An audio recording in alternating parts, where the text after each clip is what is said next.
You know, I've got a brand new guest for you. Today, I have Dustin L. Fisher, certified clinical hypnotherapist, here with us. And Dustin is going to be talking about some things that we have yet to have discussed on this podcast, but ties right into our trauma roots and the things that we are working on. One of the amazing things about Dustin here is you really focus on helping people to understand, resolve the deeper emotional and nervous system patterns that drive the anxiety, the fear, trauma responses, urges, and internal conflicts. That's right. I can't wait to hear about how you even got started with that. Sure. Well, I started with anxiety because I had my own anxiety and my own certain things that was going on, right? And so I started doing this kind of work in 2014, back in the day. And, at first it was just a hobby, right? Hypnosis was just a hobby. I wasn't really trying to make a career out of it or nothing. And so I was doing, little things here and there. And I started getting into anxiety because I realized I had a lot of social anxiety and Yeah. couldn't give presentations. I couldn't, definitely couldn't do anything like this. Couldn't, talk to people naturally and things like that. And so, I was like, all right, well, let me use some hypnosis on that. And, realized that it was due to a lot of other things, called, different traumas in my life. And so as I started processing certain emotions, I was able to overcome that social anxiety and get myself into more courses and more classes and more education of doing this kind of work. And I just kind of kept going from there. So that's how I started. Yeah. I think that's a lot of us. I Yeah. think we either know someone that we want Right. to support and help and change lives, or we are that person that we're trying to Right. help. That's right. But the funny thing about hypnosis is it always seems to be like the second career for people. It's very rarely the Sure. first choice. Sure.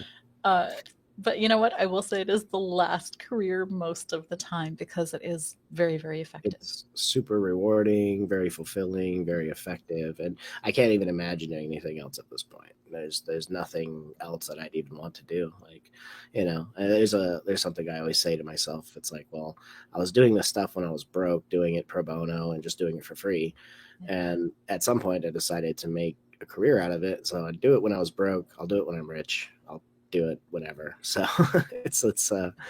yeah, it's one of those. Yeah. I saw something the other day, and it was something along the lines of, if you were rich, what would you be doing? Would you still be someone working? And it'd be like, oh, yeah, I would still be I'd still be absolutely doing this. doing this. I could have all the money in the Yeah. bank. It doesn't make a difference. That's right. That's right. Yeah. And that was one of the things. Like I asked myself because I wasn't sure what I wanted to do with my life. I was working at Walmart, Domino's. I was just doing community college. And I was like, what is?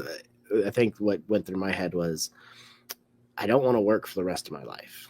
And I'm tired of working, right? That was kind of what Mhm. was going through my head at the time. And I was like, what can I do that I consider not work and still make money off, money in and that kind of thing. And so I was like, all right, well, the only thing that I really super enjoy doing that I would do no matter what is hypnosis. So I just leaned into that, and it Yeah. just kind of became a thing.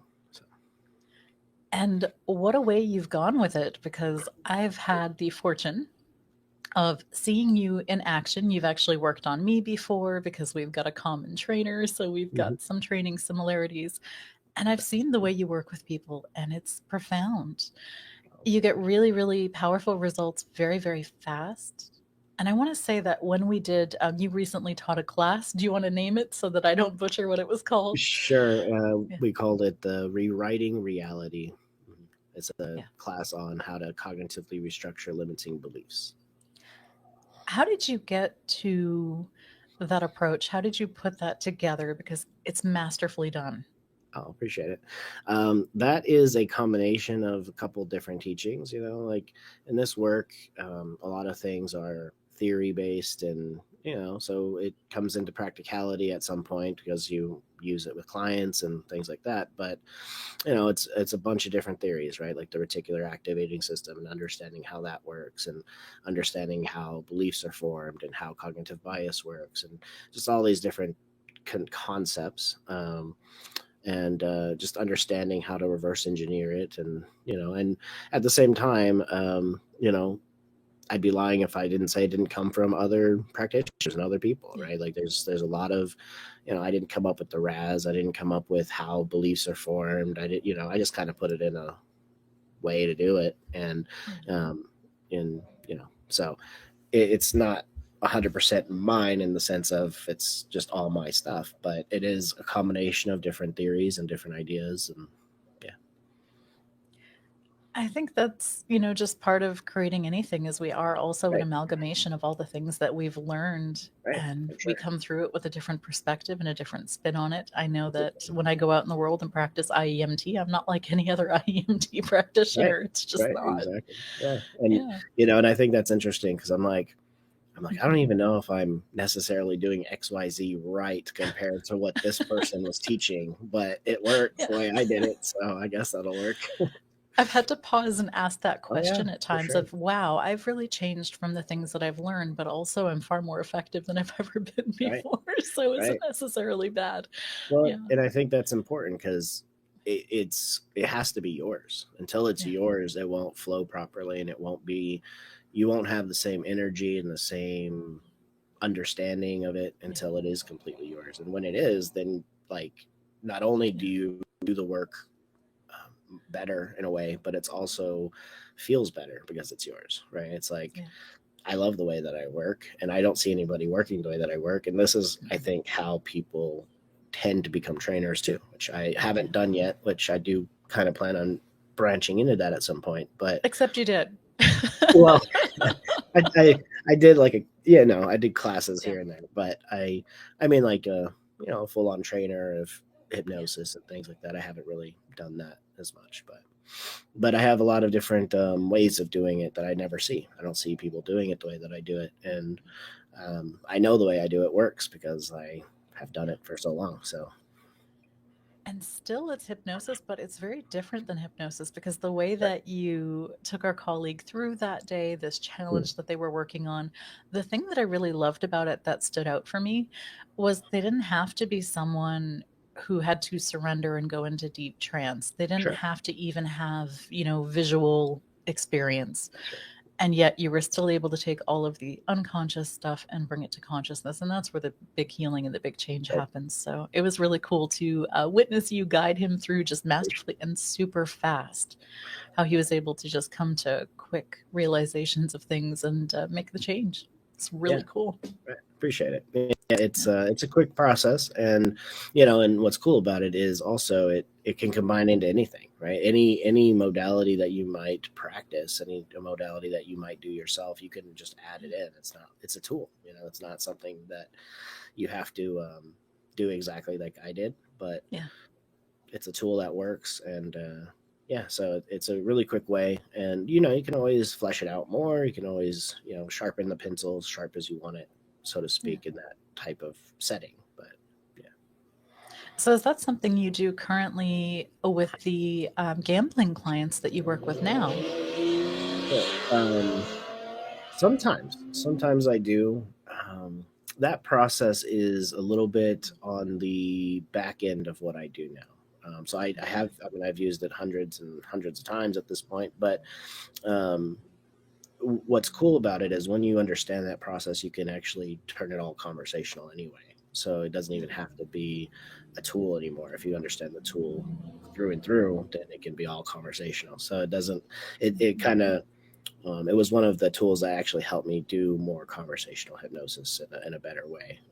Kind of Yeah. teaches the categories in a better way and how to ask different questions and that kind of thing. So, um, I do use it. It depends on the person. It depends on how, because some people you try certain things, and some people it takes a little bit longer. Sometimes it depends on the person. And so if I've tried certain things and nothing's really working, I might go into a tool and be like, hey, let's try this out.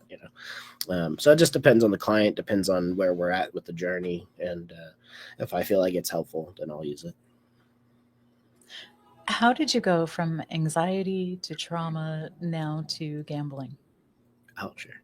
Um, so yeah, I mean, I went from there was actually a lot more in between there. Anxiety, fears, phobias, trauma, the PTSD. I've done a lot of different presenting issues, and really, so I see a lot of different clients for a lot of different things because people come in for different things. And so for me, I realized that gambling addiction was a untapped sort of niche, and that was a place where I wanted to start doubling down, because it's just like any other addiction. It's just like Doubling smoking. down, no pun intended. No pun intended. There you go.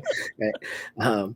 But there, it's just like anything else that I might have worked with: weight Yeah. loss, smoking, drinking, pornography, food or Yeah. sugar, or there's so many different ones that we work with therapists. And I'm like, okay, well, what's the difference here?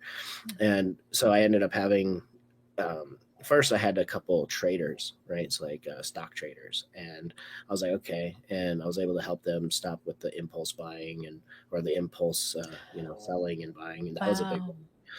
I mean, And that was their career, so that's almost like food addiction because if you're right, human, yeah, you have no choice. You have to right, deal for with sure. food. But for them, that's in their daily life. Wow, I And hadn't even it's considered money. that. And it's money. Yeah. It's a big money one, right? So Yeah.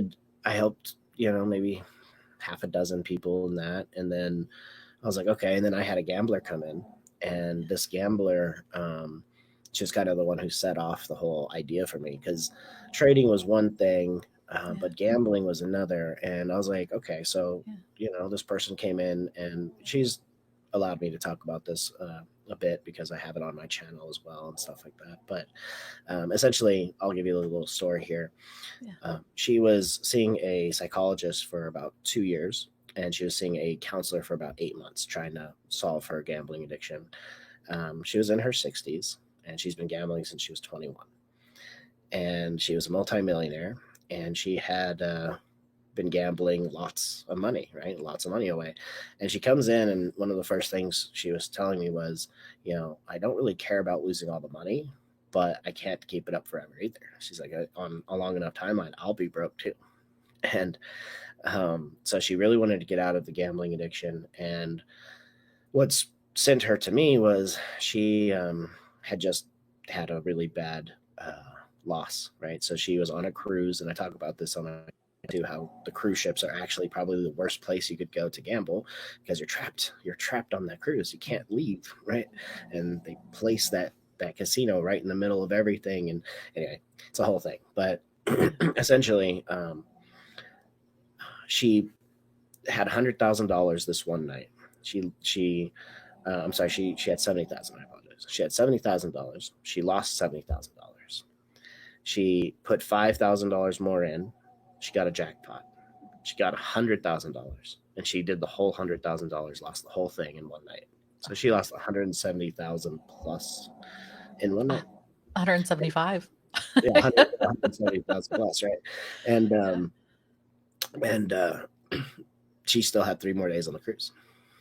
Wow. And so anyway, she was already seeing a psychologist and a counselor, and it's already been almost 4 years, 3 years, Mm. 4 years, whatever it is. And so what got me on this was, well, okay, we did one session. We had 12 sessions scheduled. She did one session, and she quit gambling in one session. And then throughout the 12 sessions, I'm monitoring it, making sure that it didn't come back, and the urges didn't come back, and all of these things. And so one session, session 4, she decided to test it out. She wanted to go and see how she would feel in a casino and online, because she did a lot of online betting too. Yeah. And she'd put in like $20 on her online betting, lost it, didn't want to bet anymore. She was like, that hasn't happened in years, where she didn't have the urge to continue, because they chase their Yeah. losses. That's one of the things, is gamblers tend to chase their losses because of an urge, right? Mhm. And her urges were coming from trauma back in childhood and things like that. And we resolved that issue, and it helped the gambling, right? And so Yeah. anyway, long story short, it became a thing in my mind. I was like, I don't see any hypnotists really going into this niche, and it's untapped. And when I Yeah. looked up the time frame of helping a gambling addict, the traditional time frame from a psychotherapy psychology standpoint is anywhere between 3 months and 2 years. Wow. And I'm like, I know I can do it better than that. So Yeah. let me go. Let me Yeah. attempt to do that. And so I just started again doubling down, going into it. Yeah, I think it's definitely an underserved market. Yeah, It's not something I would have thought about in terms of what to do with my hypnosis. And when I think about it, I think it is still very different. I think it is one of the few addictions that still carries a lot of stigma around it. So there's a lot of like social discomfort and shame that still happens. oh yeah, And it's one of the few legal addictions that happen. It's very weird. Uh, yeah. I'm wondering, I guess, what do you think about all that? Well, I mean, there's other addictions that are legal that we work with: drinking, smoking, pornography, doom scrolling, these kinds of things. But it's not a chemical dependency like heroin would be, or some kind of drug, right? But at the same time, um, in a psychology type of perspective, it's actually considered just as addictive as if you were on cocaine. And I mean, all addiction the neurotransmitters have to is be the same. firing. Yeah. Yeah, the dopamine has to be there and Yeah. all of that good stuff. So it's like it's actually equated to just as being as addicted to uh, as if you were doing cocaine all the time. So Yeah. it's but it has no chemical dependency, which actually makes it even easier to work with than something like that. Because I don't have to worry about it nicotine dependency or a chemical dependency of any kind. It's Yeah. simply just helping people realize it's a choice. It really is a choice. And it can be, once you process the emotions and you regulate the nervous system, the dopamine comes back into balance and it doesn't fire off. Basically, what happens is the high levels of dopamine you get when you play, get equated to safety, which is in Yeah. your parasympathetic nervous system, but it's not actually your parasympathetic nervous system. It's just tricked into that. So, Hmm. you know, it feels good, which is Yeah. what you would have if you have your parasympathetic nervous system activated, your ventral Hmm. vagal, but it's actually still a sympathetic expression, and it's just acting or looking or faking like it's parasympathetic because it's hijacked. And so it's a it's a yeah, basically the high levels of dopamine are equated to safety now. And Hmm. because of that, everyday life feels boring, it feels mundane, it feels unfulfilled, and almost nothing that they tend to do can fill it. So if they get Yeah. stressed or overwhelmed or lonely or bored, that pain in everyday life just creates this need for pleasure, pain versus pleasure, and their nervous system moves them to pleasure, which is the gambling. Yeah. I think one thing that any hypnotist worth their weight is going to learn is that the problem is never the problem. And so, as a client, you may go in for one thing, you may go in for another thing, but by the time you get down to the roots, it's a whole other thing. So I think it's just so crucial that you're looking at the nervous system, you're looking at all of the neurotransmitters that are firing, you're looking at the different perspectives of how accessible it is and how that kind of makes it really insidious Yeah, because there's like several things. Yeah. it's actually disgusting in a way, like because I hear people talk about it, and Yeah. I just did a episode on my channel, and it was about how the casinos market. And Yeah. as hypnotists, we know marketing is essentially hypnosis, and so Yeah. um, what's interesting is the way that they market is relentless. Mhm. They get you have this player's card, and it's really interesting because you sign up for player's card, and this player's card is like a Fitbit for gambling activity, Mhm. and it literally tracks everything you do. And what it does is you put it into the slots, you give it to the dealer, and it'll track how long you stayed, how much money you've put down, how many spins you did on the slot machines. It'll track everything that you do when you put it in, and they're very encouraging. Use the Wow. card so we can send you free gifts, right? Mhm. And so it seems like they're rewards, but what they're doing is they're actually creating what's called theoretical loss. And theoretical loss basically means we know how much you're going to lose over time, right?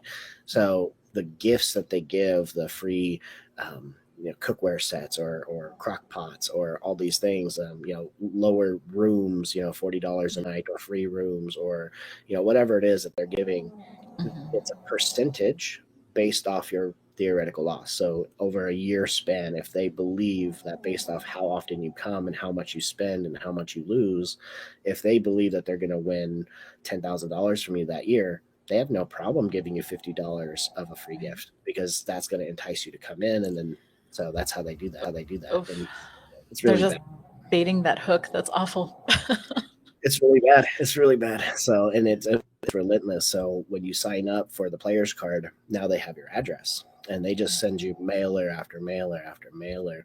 Oh, man. And I mean, my friend, she was the one who kind of told me about that idea. I was like, you know what, let me look into that. And she showed me the brochures that she got because she lives in, Atlantic City or close to it, I should say. And, and, she had like 5 or 6 different brochures that have different, get your free bowl with warming mat with bowl or $40 a night room or whatever. And so they base their advertising and their marketing off of their theoretical losses, and it's kind of disgusting. So And it's a lot of stuff that, I mean, if they just went to the store and bought it, they could, they could have it if right, they really wanted it, but would they probably even use it? Not really. When right. it comes Well, down to it, I don't think I've ever needed a warming plate.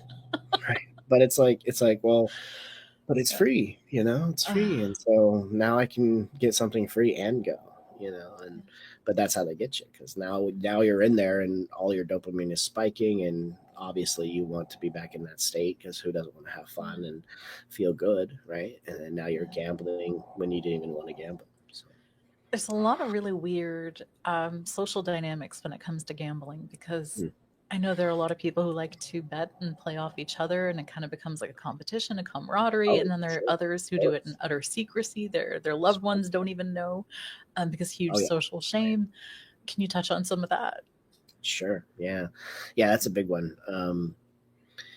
The social shame is a big one. So I've even had clients who, they were married and hiding things from their spouses because their spouses were like, well, if you do it again, we're done, And so 6 months, they feel like they're not gambling, but they have their own separate bank Yeah. account. They have their own separate thing that the spouse doesn't even know about. And, Oh, they're funneling money into it as much as they can to try and feed the yeah. addiction. It's really bad. And I had a client who he one of his biggest things was that he didn't want to have to tell his wife that he was gambling again because she told him it would be over if Yeah. she found out. And so that was going on for like 6 months.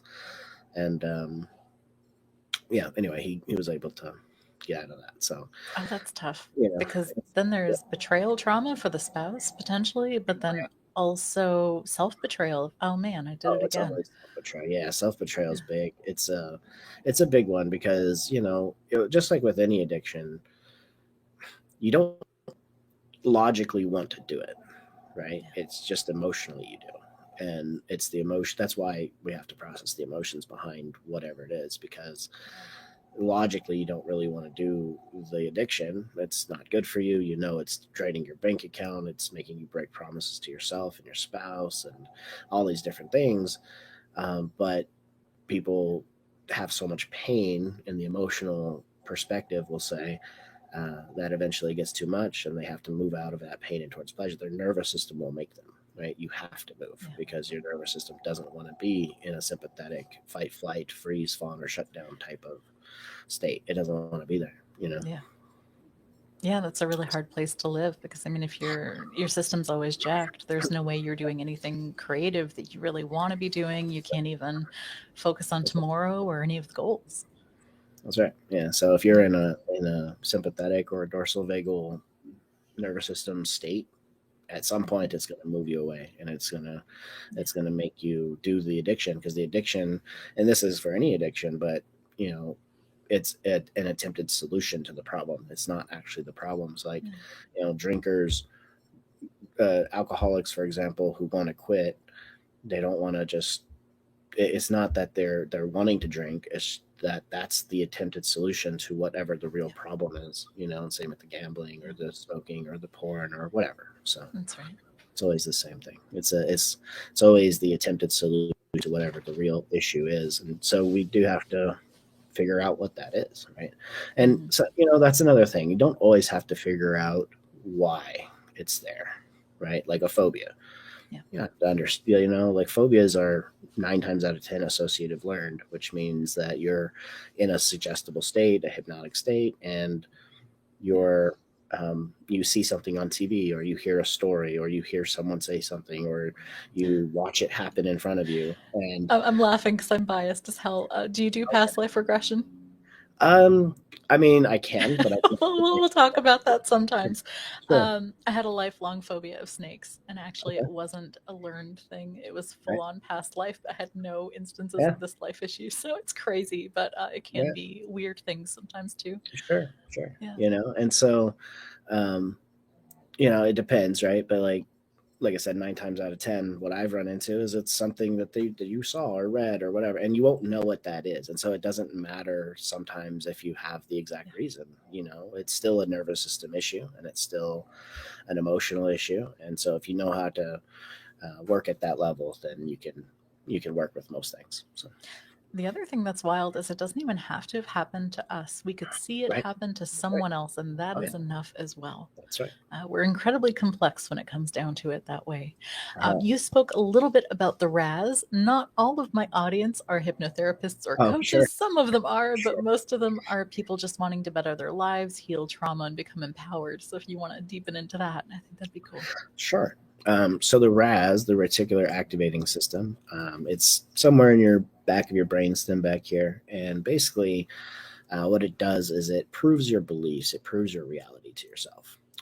So I'll give you an example of where it kind of came from in terms of what we understand from evolutionary psychology and all that kind of stuff. So the idea is, if I'm a caveman and I have my tribe, and we go out on a hunt, and I see a rustling bush, and a saber-toothed tiger comes out and attacks us, and we live, we survive, we run away, we fight it off, we take it for dinner, whatever.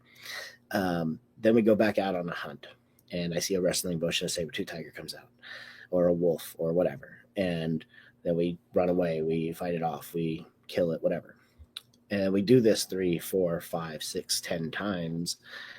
And almost every time I see a rustling bush, another thing comes out and attacks me. At some point, I'm going to make a decision, a choice that I believe in, that if I see a rustling bush, probably something's going to attack me. And so now what happens with the reticular activating system is, once that decision is made, once that belief is formed, the reticular activating system is going to do what it needs to do to scan my environment to make sure that it proves that to myself, that that's my reality. So essentially, it says, okay, let me scan the environment for any rustling bushes, because I believe deep down that there might be a saber-tooth tiger behind it. And so in modern society, in modern times, that looks like the new car phenomenon, right? So Yeah. you buy a new car, you had no idea that there were so many of that same car on the road. And so now you see it everywhere. You see it in this parking lot right in front of you, same color, same make, everything. Or a new song or a new word. For me, the word "riz," I had no idea what that word was. It came This out is of not a nowhere. word. But it came out of nowhere, and I was like, "Riz, what is that?" And then literally the next 2 weeks, I'm just hearing it on radios, on Yeah. podcasts, people on YouTube. I'm like, Yeah. I had to look it up at some point. I was like, "What does that even mean?" Yeah. And so, eventually, what happens though is, I would say it points it out to you in your reality for roughly a week, 2 weeks, 3 weeks, maybe, Yeah. and then it kind of calms down, because it's supposed to be there. So now you don't have to be on lookout for it. It's just kind of part of your makeup and your schema in your mind, and you see it everywhere whenever you are, you know, just walking around. The thing that I try to explain to clients is it could go either way. It could be the things that have a lot of positive meaning for you, and it could be the Oh things that you sure. absolutely don't Oh, want. But the oh yeah. fun thing is, we get to hijack it and we get to use that natural function of your brain That's to right. help you Well, I find mean, more of the things you do. Yeah. absolutely. And if you think about it, that is also where a lot of the problems are, right? Because your Yeah, reticular activating system is attuned to the phobia you have, and that's why you that's right. see it everywhere. That's right. That's why it's like every part of your life is you see it. It's a very interesting thing. Every phobia I've worked with, pretty much every single one, I think, it's almost like their entire life was surrounded by the thing. Mhm. Like their entire life was, from you know back in the day till now. They have not just one or two instances, but hundreds of instances of that thing happening, and it's really interesting. I thought that was an interesting thing. Um, So when we're talking about the RAS, how does it come into play with gambling? sure. Well, so the RAS, there's different ways I would say, but I like to think of the RAS connected to belief. So Mhm. whatever limiting beliefs a person might hold, or whatever even positive beliefs a person might hold, your RAS is going to be attuned to that. And so if you're a gambling addict and you truly believe deep down that let's just say that the only way that you can get out of the hole you're in is to gamble, Mhm. and that's a belief that you decided is true for yourself, you're going to Yeah, see gambling advertisements and marketing everywhere. and yeah, and not only are they relentless at sending it to you, but even if you cut off the apps and do your very best to get it out of your mind, your brain is looking for it. Your brain is looking for that belief in your reality, because it's supposed to be there, because you've already decided it's true for you. And yeah. so if that's true, and the only way to get out of the hole you're in is to gamble more, Mhm. it's going to find every opportunity to help you do that, because Yeah, that's the belief. So in those kinds of ways, it can point to it. yeah. um, In some ways, I guess I'm wondering if there's also occasionally overlap for people with OCD. If oh they see a particular thing, then do they have that compulsion where they feel like they have to engage more? for sure, I would say so. Yeah. OCD is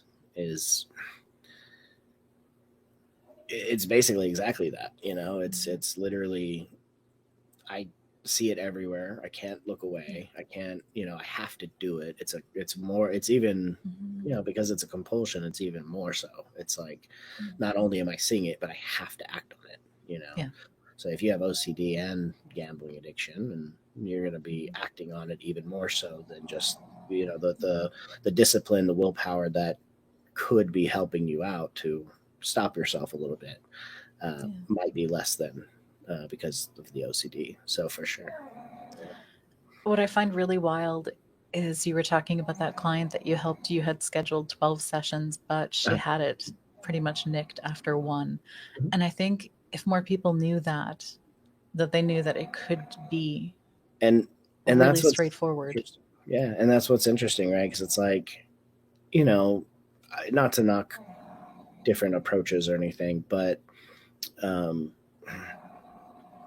if the Yeah. average time is 2 years, then that's a problem for me. Like, it doesn't have to Yeah. take that long. And not to 2 say years, everyone, that's enough time to train wreck your whole life. right? Exactly.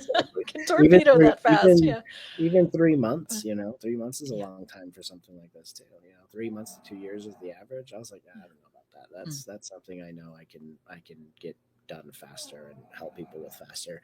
At the same time, we don't want to necessarily say it can always happen in one session, because that's not true right, either. Right? It right. depends on the person, but ultimately, whatever we think the problem is, like you said, is not the problem. If it was what we thought it was, we would just fix our own problem. So Ah, we exactly. have to figure out what the real issue is, and that does come down to being open and being Yeah, willing to explore things that are uncomfortable. Right? And so, yeah. If someone is at the cusp, they're realizing that this is becoming a problem for them, they're catching themselves doom scrolling, they're finding that they're starting to have those compulsions, what would you want them to know? hmm. So they're in that moment. You said, like, they're in the moment of having an urge and that kind of thing. Like Yeah, and maybe they're starting to realize that, oh, this might be a problem for me. sure, okay. Yeah. So what I would say is, what is the emotion you feel right before you have the urge? because the emotion you feel right before you have the urge is the reason why the urge is there, right? Yeah. The urge is there to get you out of that negative state.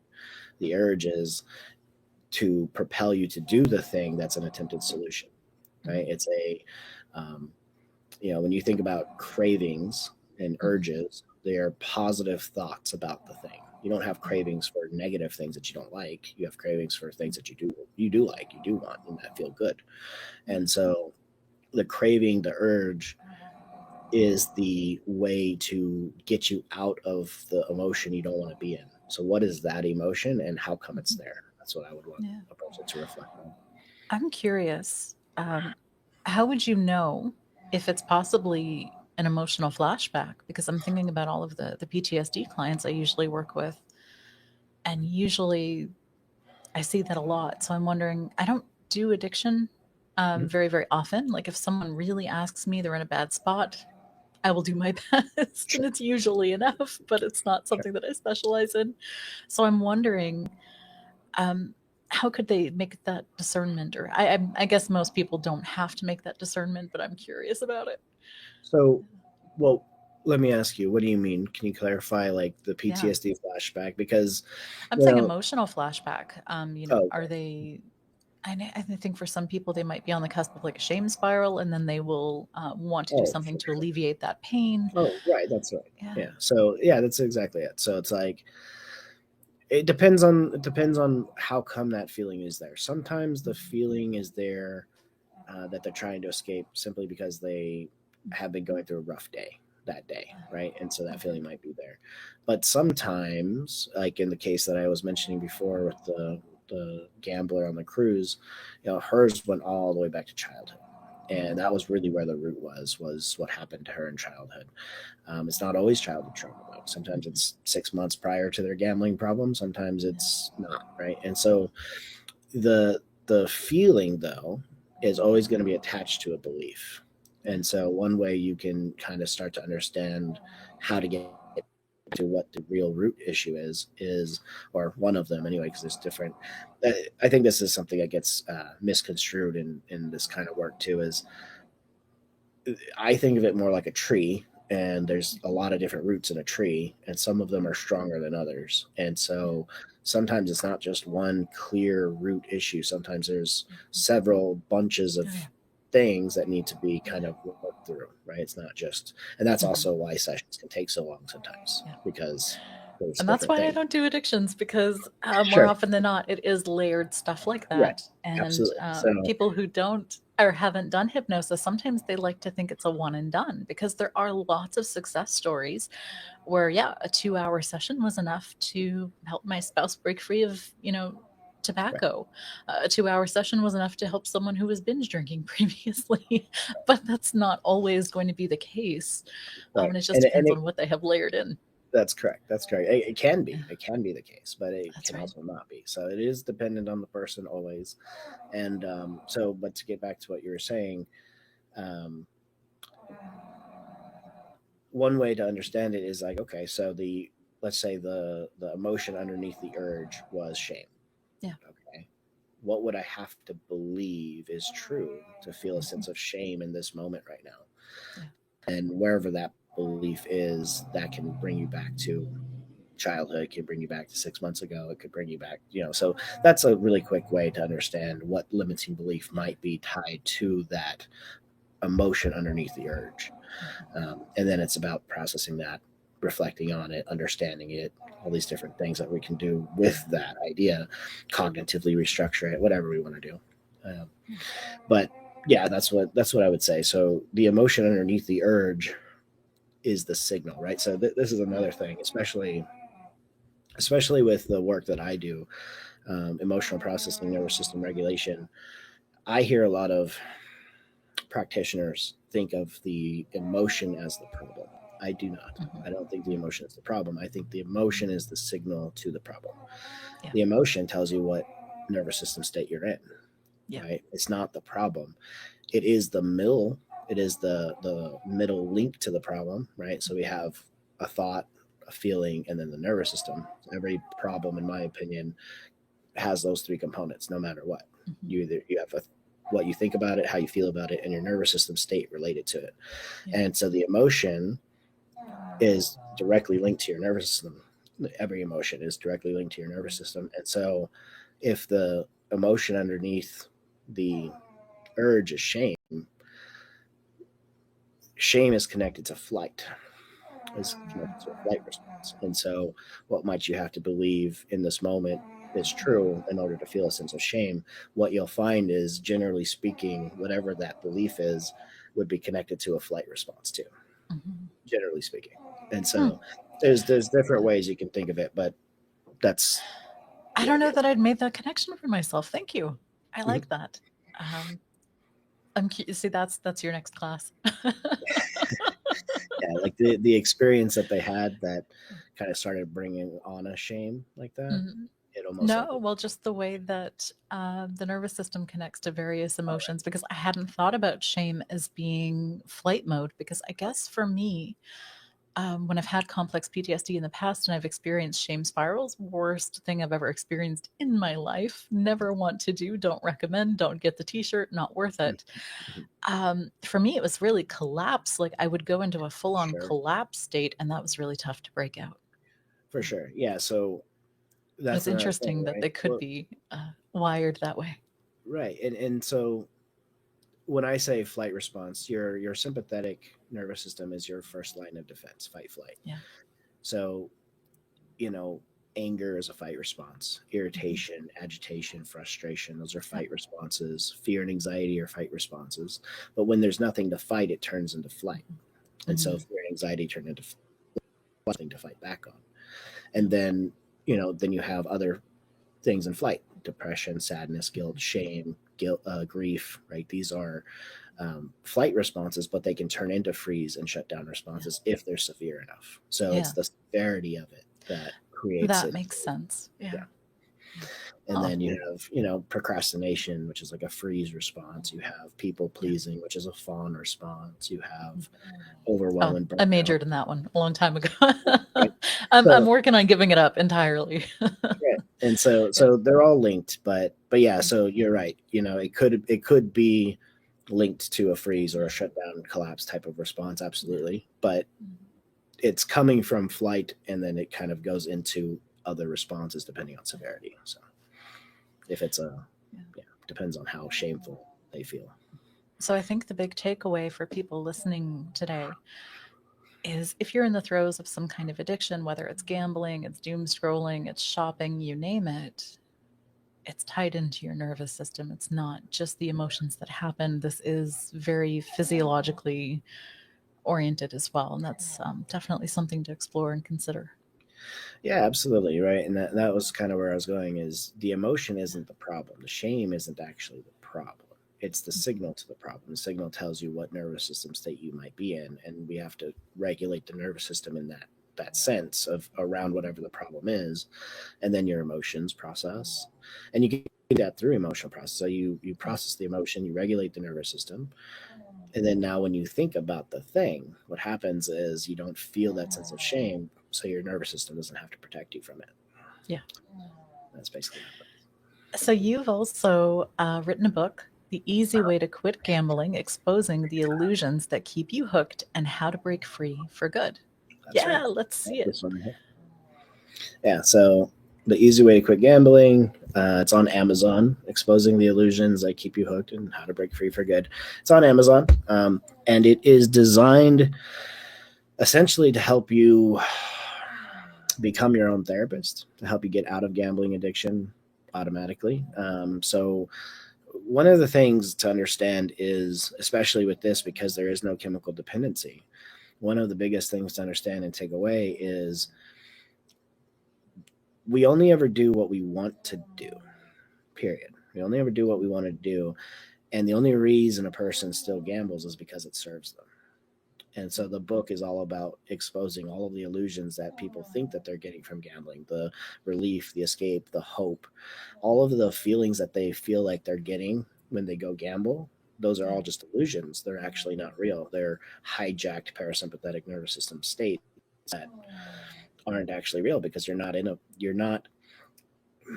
it's not that, it's an interesting concept. you are in a parasympathetic state, but you're also in a sympathetic state or a dorsal vagus. You're in a hybrid because it's hijacking the nervous system. Mm. But all of the parasympathetic emotions like Yeah. relaxation and comfort and safety and calmness and all these things is what you get when you gamble, right? That's why people go, because it feels good, it feels Yeah. exciting, it feels, fun and all these things. And so That's that false sense of that's that security. false sense of security. And so Yeah. the book really just dismantles all the illusions around that and teaches you that it doesn't give you anything, takes away everything. And it's designed to have reflective questions at the end. So every chapter has a different reflective question to help you reflect internally about how you've come to that point, essentially. Yeah. And so it's a way to get yourself out. And you have to break the illusions first, because if it still serves you, you're not going to quit. If it's still something that you want to do, you'll never quit. So you have to decide at some point. You have to truly choose, this is no longer good. This is Yeah. no longer right for me. And when you do that and you make that decision, it can happen. It's that decision that really leaves, right? But it has to come internally. It can't be somebody tells you to do. It has to be your choice. It's the same concept as some people who smoke or drink, and at some point they make a decision. They choose, I'm done, and they stick by it, and they have urges sometimes, they have cravings sometimes, and they don't care. They're able to push through it, and they're just done, Yeah. right? And so it gets to that point of, I see all the illusions. I see how the gambling industry works. I'm understanding that they're literally tracking everything I do. They're marketing to my losses, Mm. my theoretical losses. They're literally doing everything they can to destroy my life, That's essentially. horrific. And That I'm is tired of it. nothing short of horrific. It's horrible. Yeah, it's Yeah. horrible, and it's everywhere. It's everywhere. It's only getting more and more popular. It's growing more. It's really Yeah. bad. I don't watch TV much. We don't even have cable Oh anymore yeah, because I me really neither. can't be bothered. But when I'm at other people's houses, occasionally I'll see an ad, and I'm like, "Oh wow, that's really ramped up in a way Yeah. that I wasn't aware of." And they always show, of course, the bright, happy pictures of Oh people yeah. laughing and Oh feeling yeah. good and giving you all those, those fake feelings that are not real, Yeah. And what's or even at worse least not too. achieved that way. Right, exactly. And that's actually something that I talk about too, because I Yeah, talk about it on my channel. I talk about it in the book. But the idea is, real fun, real entertainment, real relief doesn't take anything from yeah, you, right? So if you think about, like, you go to a football game to watch a football game, even if your team lost, yeah, you might be yeah, disappointed, but you don't regret going. You still wanted to go because it was something you actually wanted to do. It was actually fun, actually entertainment. If you're watching a movie, even if the movie was disappointing at the end of it, you yeah. still are glad you watched it. Don't And get me so, started on the Game of Thrones last season. uh, but you know what I mean. And Yeah, you don't get a sense of shame and depression and yeah, sadness and guilt and all these things, though, because you yeah, watched something that you actually did choose and want to watch. So it is. yeah, I do talk about that quite a bit. It's not real entertainment, real fun, real relief. It's all.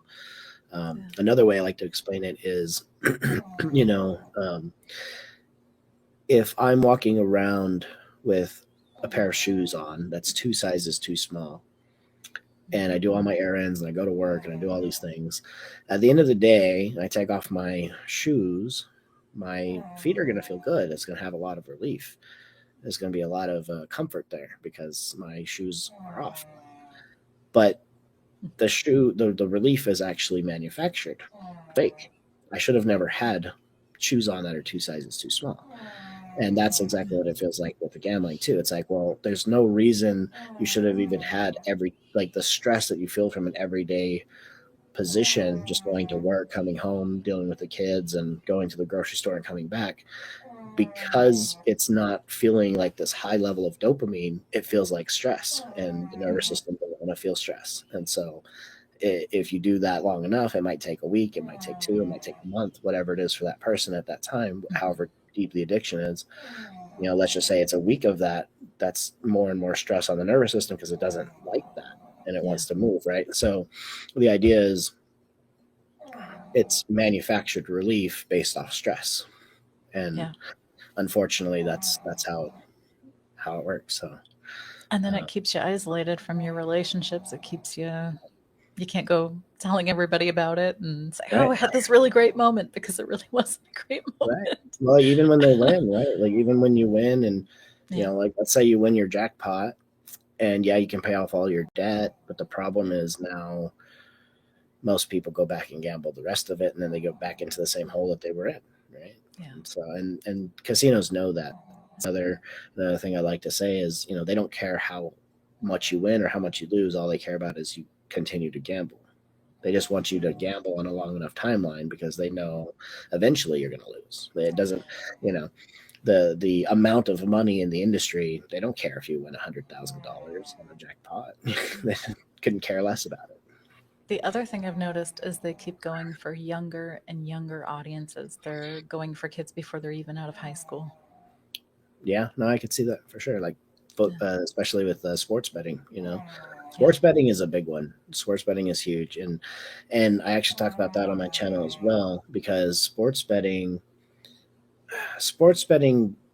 makes you feel like you're more in control because you have the player's stats and you have the players, if this player was injured or whatever. And so, because you have information, logical information, which as hypnotists, we know that doesn't mean anything because we can have logical information that the plane is the safest mode of transportation, but you're still going to have panic attacks if you're afraid of flying, right? So, the idea is logical information isn't the strongest form of information, Yeah. and the problem is they might have this um, false sense of security with that logical information. I know the stats, I know the players, I know their last year stats, I know who won, I know the injuries of the players, I know all these Mhm. things, and so they have this false sense of security. But the truth is, they don't have any actual say of the game, right? So, like, if you're in the game and you're playing the game, now you can actually affect how the game is played and how it gets moved and all these things. But just having the stats actually doesn't do that. It's still more randomized. Yeah.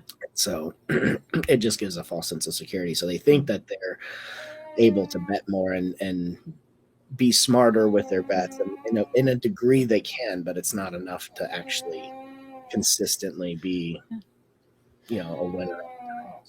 I wonder if sometimes that's also a different kind of gambler. Maybe someone who actually just wants more control over their life, and because they don't feel like they have that other places in their life, that's one place they might feel it, even though it's not real.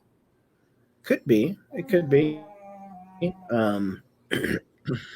Haven't really noticed that too much myself personally, but it could be. I think that there are head-minded people, there are heart-minded people. There's people who are more analytical thinkers and people who more feel, right? And I typically get a mix, right? So with my clients, it's typically just the random. Some people are heart-minded and they're still doing casinos, and some people are head-minded doing casinos, and vice versa. And so I haven't really noticed a trend, but Mhm. I think that it's not an impossibility or anything for sure. I think that if your makeup or your mindset is more analytical, there's a good chance that you like stats, and there's a good chance that you like numbers and control because that's what typically head-minded people like. They like that Mhm. preparedness and that kind of stuff. So Yeah. sure, This was fascinating. I learned so much today, and it was a very different look. And I really appreciate that. Thank you. of course, absolutely, What else is coming forward for you in the next little while? Anything exciting or trajectory sure. of where you'd like to go with this work? Well, I definitely want to be on more podcasts. I definitely want to expand my reach. Um, I do think, and maybe this is an ego statement, perhaps, but I do think that I could actually be one of the bigger names in gambling recovery because I Yeah. have a track record of helping people faster than what I see traditionally being done. And again, we talked about how I don't see people working the way that I work in a lot of ways. That yes, there's Yeah. different methods and modalities, but the way I tend to work really gets to root issues very quickly and helps a person get out of dysregulation very fast. So Can it happen always in one session? No, but it can happen Yeah. quickly, much faster than 2 years. So, um, Absolutely. so 12 in sessions compared to 2 years is still a vast well, difference. and and Yeah. even in that regard, right? Mhm. This client, they came in, we had our first session, second session, third session, we didn't even touch on it because we didn't Yeah. have to. So we just worked on other things. Yeah. Fourth session, they started to test. They went to a casino. They decided to put $100 in. They were able to just leave because they didn't have to chase their losses. They did the online betting. They didn't Yeah. chase their losses. And then we worked on other things throughout the rest of the 12 sessions. By the end of the 12th session, they hadn't gone back after that fourth session, and it was done. So it's like, Yeah. it's like yeah, we had 12 sessions, but it wasn't even 12 sessions on gambling. It was just one, Yeah. you know. What I And really like is that it also didn't have to be something they entirely avoid for the rest of their life. They felt so in control that they could test and then they could walk away and know that it's right, fully done. I think right. that's incredible. Yeah. And I think that's important. I think this is important. It doesn't mean to, okay, well, now I'm regulated and now everything's good. It doesn't mean now Yeah. start gambling again, right? Because That's right. they're just going to get right back into it. And it's just like a smoker who, they quit Mhm. for 10 years and they have two cigarettes and now they're binging 2 packs a day again. Yeah. It's the same because the neural network is still there, right? Yeah. So it doesn't Yeah. mean to go gamble after you've healed that part of That's you. It right. just means, yeah, I mean, if you want to test it, you can do that because Yeah. that is how you'll know. You won't know until you Yeah. know. And so, But it doesn't become something they have to fear for the rest of their right, life is more the fascinating thing. right, And I think it is true, the neural pathways, they are still there, and the brain will always take the path of least resistance, the that's right. easiest way to achieve the goal. That's right. And that's also why, Yeah. if all you're doing is just using willpower and discipline to Right. stop it, like, yes, it can work. And yes, you can use that willpower to stop for 10 years, but you Yeah. haven't reinforced anything. There's no new beliefs, no new identity, no new Right. emotions. And so there's no stronger structure of neural pathways to help prevent a relapse. So Yeah. when you do happen to smoke or gamble or whatever, it Yeah. just goes right into it. Mhm. And so that's one of the problems with just using willpower and Yeah. discipline is, yes, you need it, but at the same time you want to build around it. You want to use different Absolutely. concepts with it as well. Yeah. So Develop some skills. Yeah. absolutely. Yeah. Well, thank you so much for your Amanda, time, your thank you for energy, having me. Absolutely. and for sharing. It was a pleasure, and I look forward to seeing you on the next training, my friend. Awesome. Yeah, no, happy to be here and thank you for having me. All right, Soulful Seekers, I will do my best to put all of Dustin's info in the notes. I know he's got a thriving YouTube channel, and I will make that available for you. And if this is something you're working on, if you just want to end the doom scrolling, if you're realizing that gambling may be something that you're ready to give up, I'll help you get in touch. Thanks. Otherwise, stay happy, stay healthy, be well, but most of all, stay inspired. Bye for now. Bye guys.